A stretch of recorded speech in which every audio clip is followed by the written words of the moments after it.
എന്താ ഇത്? എന്തൊരു പുകയാണ് ഈ വീടിൻ്റെ ഉള്ളിലോട്ട് ഇരച്ച് കയറണത്. അമ്മ അടുപ്പ് കത്തിച്ചേ ഉള്ളൂ. കത്തി തുടങ്ങുന്നതിന് മുന്നേ വന്ന പുകയത്. നീ വലിയ വർത്താനമൊന്നും പറയല്ലേ. ഞാൻ ആദ്യമായിട്ടാണല്ലോ അടുപ്പ് കാണുന്നേ.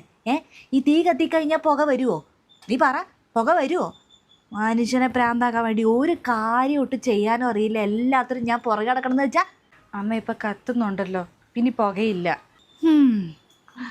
എൻ്റെ ദൈവമേ, എന്തോരം വിറകായി എടുത്തിട്ടേക്കുന്നേ. ഒരു കാലം ചോറ് വെക്കാൻ നിനക്ക് എന്തിനാ ഇത്രയും വിറക്?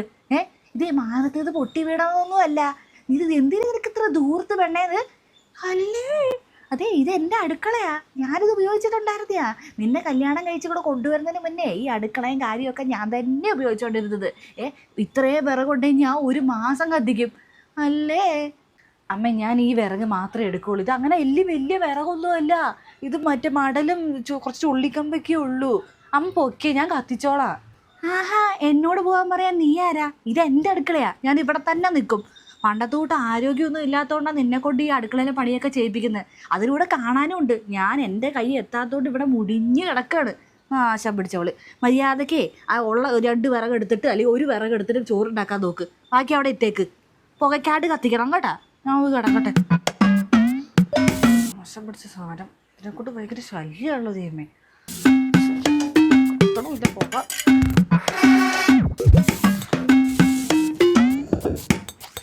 എൻ്റെ ദൈവമേ, വെളിച്ചെണ്ണ തീരാറായില്ലേ? നീ നീ എന്നെ വെളിച്ചെണ്ണ കുടിക്കുവാണോ? ഇത് എപ്പോൾ മേടിച്ചതാ? ഇത്ര പെടുത്ത് തീരുമോ? വേറെ എവിടെയെങ്കിലും ആണെങ്കിൽ നീ എന്നെ എല്ലാ ദിവസം എടുത്ത് മോന്തുന്നുണ്ടോ? എൻ്റെ പാവം മോൻ കഷ്ടപ്പെട്ട് അധ്വാനിച്ച് ഉണ്ടാക്കിക്കൊണ്ടുവന്ന പൈസ കൊണ്ട് മേടിക്കുന്നതാ. ഇതിങ്ങനെ തീർക്കാൻ നിനക്ക് എങ്ങനെ തോന്നുന്നു? എൻ്റെ അമ്മ, ഞാനിത് ആവശ്യത്തിന് മാത്രമേ എടുക്കുന്നുള്ളൂ. കുറച്ച് എടുത്തിട്ട് ഇത്രയെങ്കിലും ബാക്കിയിരിക്കണേ. 3 ആഴ്ച മുന്നേ ഈ ഒരു പാത്രം വെളിച്ചെണ്ണ മേടിച്ചതാ. ഇത്രയെങ്കിലും ബാക്കിയായത് എനിക്ക് മാത്രമേ അറിയുള്ളൂ അതിൻ്റെ പാട്. നീ എന്നെ കൂടുതൽ അടുക്കളക്കാരും പഠിപ്പിക്കല്ലേ. അടുക്കളപ്പണിയൊക്കെ എനിക്ക് നല്ലോണം അറിയാട്ടോ എൻ്റെ മോളെ. അയ്യേ, അവൾ പഠിപ്പിക്കാൻ വന്നിരിക്കുന്നു.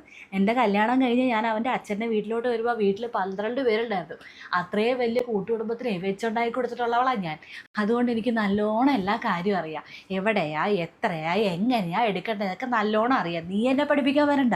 ഞാൻ ആരെയും ഒന്നും പഠിപ്പിക്കാൻ വരുന്നില്ല. അവളുടെ ഒരു വർത്താനം ഒന്നും കാണാത്ത കൂട്ട്. ദൈവമേ, ഈ മുളക് പൊടി പാത്രം എന്നാത്തിരി താഴെ എടുത്തു വെച്ചേ? ഞാനത് മുകളിൽ വെച്ചിട്ടുണ്ടായിരുന്നല്ലേ. അമ്മ, ഞാൻ തന്നെ അവിടെ താഴെ വെച്ചത്. അത് എപ്പോഴും എടുക്കേണ്ട പാത്രമല്ലേ, എന്തിനാ അത് മുകളിൽ കയറ്റി വെക്കണേ? എടുക്കാനുള്ള എളുപ്പത്തിന് എടുത്ത് താഴെ വെച്ചതാ. ഇതേ എൻ്റെ അടുക്കളയാണ്. ഞാൻ നിന്നോട് പലവട്ടം പറഞ്ഞിട്ടുണ്ട് ഞാൻ വെച്ച സാധനങ്ങൾ മാറ്റി വെക്കരുതെന്ന്. ഈ മുളക് പൊടി മുകളിൽ ഇരിക്കേണ്ടത് മുകളിൽ ഇരുന്നാൽ മതി. നിൻ്റെ സൗകര്യത്തിനൊന്നും എടുത്ത് മാറ്റി വെക്കേണ്ടതല്ല. എനിക്ക് എൻ്റെ അടുക്കളയിൽ ഞാൻ വെച്ച സാധനങ്ങൾ ആരും മാറ്റി വെക്കേണ്ടത് ഒട്ടും ഇഷ്ടമില്ലാത്ത കാര്യമാണ് അല്ലേ. നിൻ്റെ ഇഷ്ടത്തിന് ഇത് മാറ്റി വയ്ക്കാൻ നിൻ്റെ വീടും അല്ല, നിൻ്റെ അടുക്കളയോ അല്ല. അത് നീ ആദ്യം മനസ്സിലാക്കിക്കോ. വലിയ അഹങ്കാരമൊന്നും വേണ്ട. മര്യാദക്ക് എടുത്ത് തിരിച്ചു വെക്കാൻ നോക്ക്. എന്തൊരു കഷ്ടം നോക്കി. ദൈവമേ, എനിക്ക് ക്ഷമ തരണേ.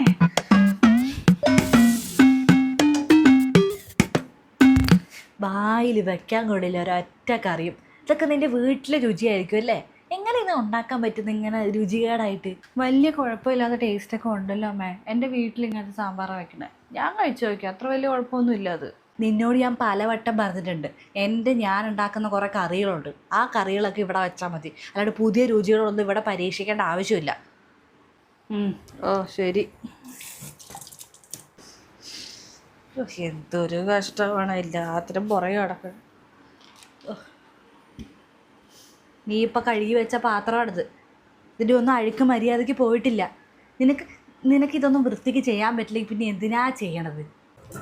അമ്മേ, ഞാൻ വൃത്തിക്ക് തന്നെ പാത്രം കഴുകണേ. അമ്മ ഇങ്ങനെ തൊട്ടേനും പിടിച്ചാലും കുറ്റം കണ്ടുപിടിക്കാൻ വരില്ലേ?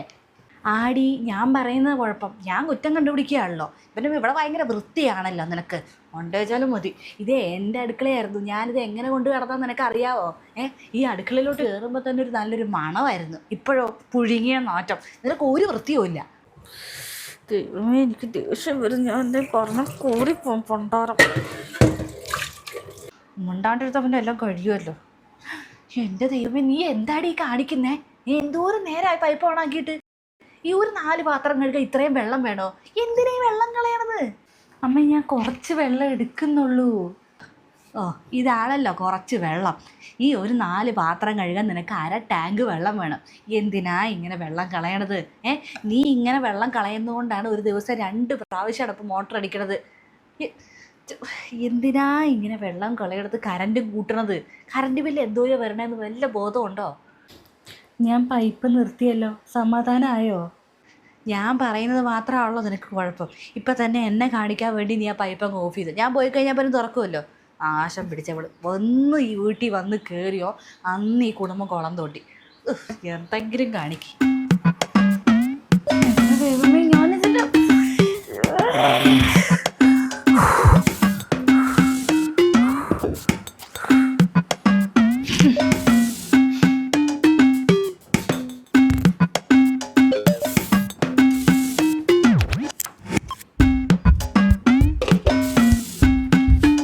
അമ്മ ഇത് എന്തായി കാണിക്കണ? കറി വെന്തിട്ടില്ല. നീ എന്നെ കറി വയ്ക്കാൻ കൂടുതൽ പഠിപ്പിക്കല്ലേ. ആ കറിക്ക് അത്രയും വേവൊക്കെ മതി. അല്ല നീ എന്നാന്ന് വിചാരിച്ചിട്ടാ? ഒരു ഗ്യാസ് കത്തിച്ചിട്ട് അങ്ങോട്ട് ഒരു ഒറ്റ പോക്ക. ഗ്യാസിന് എന്നാ വിലയാന്ന് വിചാരിച്ചിട്ടാ? ഇതൊക്കെ വെറുതെ മറ്റേ ചക്കച്ചോള എണ്ണി കൊടുത്തിട്ട് കിട്ടുന്ന സാധനമല്ല. പൈസ കൊടുത്തിട്ട് മേടിക്കുന്നതാ ഗ്യാസൊക്കെ. അങ്ങ് ഒരു ഒരു ഒരു കറി വേവാന്ന് പറഞ്ഞാൽ അങ്ങ് തിളപ്പിച്ചിട്ടേവാ. വേവട്ടെ, ഗ്യാസ് കത്തട്ടെ. നിന്നോട് ഞാൻ പറഞ്ഞിട്ടുണ്ട് ഒരുവിധപ്പെട്ട കറികളെല്ലാം അടുപ്പിലുണ്ടാക്കാൻ. അതിന് രുചിയും കൂടും, നല്ലതുമാണ്, ഗ്യാസും ചിലവാകത്തില്ല. ഇത് ഉള്ളത് മൊത്തം ഗ്യാസിലോട്ടൊക്കെ കയറ്റുക. ഞാനേ പണ്ട് ഇവിടെ ഗ്യാസൊക്കെ ഉപയോഗിച്ചിട്ടുണ്ട്. 60 ദിവസം നിൽക്കുമായിരുന്നു ഒരു കുറ്റി എടുത്ത. ഇപ്പോഴോ നീ കല്യാണം കഴിഞ്ഞ് ഇവിടെ വന്ന് ഈ അടുക്കള ഭരണം ഏറ്റെടുത്തേ പിന്നെ 30 ദിവസം നിൽക്കുന്നുണ്ടോ? ഇത് വെറുതെ കിട്ടുന്ന സാധനമൊന്നുമല്ല. അത് സൂക്ഷിച്ചിങ്ങോട്ട് ഉപയോഗിച്ചാൽ അത്രയും നല്ലത് അല്ലേ. എന്തൊരു കഷ്ടമാണ്. നശിപ്പിക്കാൻ വേണ്ടി ഇറങ്ങി തിരിച്ചേക്കുക. ഒരു ഗ്യാസൊക്കെ കത്തിച്ചിട്ട് അവിടെ അങ്ങ് പോയേക്കുന്നു. പണ്ടാരം നാശം. എൻ്റെ ദൈവമേ, എൻ്റെ നല്ല ഒന്നാന്തരം പാത്രമാണ് നീ ഇപ്പോൾ താഴെ ഇട്ടെ. ഞാൻ നിന്നോട് പല പ്രാവശ്യം പറഞ്ഞിട്ടുണ്ട് പാത്രങ്ങൾ എടുക്കുമ്പോൾ സൂക്ഷിക്കണമെന്ന്. അമ്മ ഇതറിയാണ്ട് വീണതാ. നിൻ്റെ കൈക്ക് വല്ല കുഴപ്പമുണ്ട്? ഇവിടെ ഇരിക്കുന്ന പാത്രങ്ങളൊക്കെ അങ്ങോട്ട് വെറുതെ വീഴുകയാണല്ലോ. ഇത് ഞാൻ പലവട്ടം പറഞ്ഞിട്ടുണ്ട് സൂക്ഷിച്ചും കണ്ട് ഓരോന്ന് ഉപയോഗിക്കാൻ. ഇത് എൻ്റെ അടുക്കള. ഇവിടെ ഇരിക്കുന്ന സാധനം മൊത്തം ഞാൻ മേടിച്ച് വെച്ചേക്കണ, അല്ലാണ്ട് നിൻ്റെ വീട്ടിൽ നിന്ന് ഉടനെ കടയല്ല. മര്യാദക്ക് വരുന്നോ? ഇത് നിർത്തിയതാളെ ഞങ്ങൾ. കുറേ നാളായി ഞാൻ സഹിക്കുന്നു. നിങ്ങളുടെ ഒരു അടുക്കളയുണ്ട്, അത് കെട്ടിപ്പിടിച്ചുകൊണ്ട് എപ്പോഴും വർത്താനം. ഇന്നത്തോടെ ഞാൻ ഈ ആട്ടും തുപ്പലും കേട്ടിട്ടുള്ള പണി ഞാൻ നിർത്തുക. അടുത്ത മനുഷ്യൻ തൊട്ടേനും പിടിച്ചാൽ അത് ചെയ്യാൻ പാടില്ല, ഇത് ചെയ്യാൻ പാടില്ല, എല്ലാത്തിനും കുറ്റം കണ്ടുപിടിക്കാൻ നടക്കുക. മനുഷ്യനെ ഭ്രാന്താക്കുന്ന. അവിടെ കത്തിക്കാൻ പാടില്ല, ഇവിടെ തൊടാൻ പാടില്ല, ആ പാത്രം അങ്ങോട്ട് നീക്കാൻ പാടില്ല, ആ ബോട്ടിൽ അവിടെ നിന്ന് മാറ്റാൻ പാടില്ല. മനുഷ്യനെ സഹിക്കുന്നതിനൊരു പരിധിയുണ്ട് കേട്ടോ. ഇത് നിങ്ങളുടെ അടുക്കളയല്ലേ, നിങ്ങൾ ചെയ്തോ. എനിക്ക് വയ്യ, ഇത് മടുത്തെന്ന് പറഞ്ഞാൽ മടുത്ത്.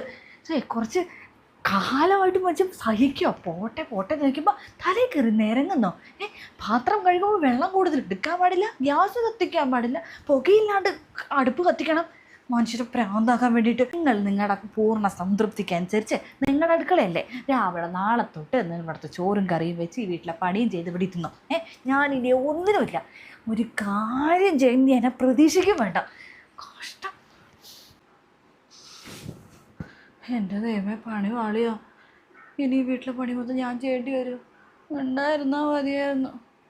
ചിലപ്പോൾ അവൾ തമാശ പറഞ്ഞായിരിക്കും. ശരിക്കും ചെയ്യേണ്ടി വരുമോ?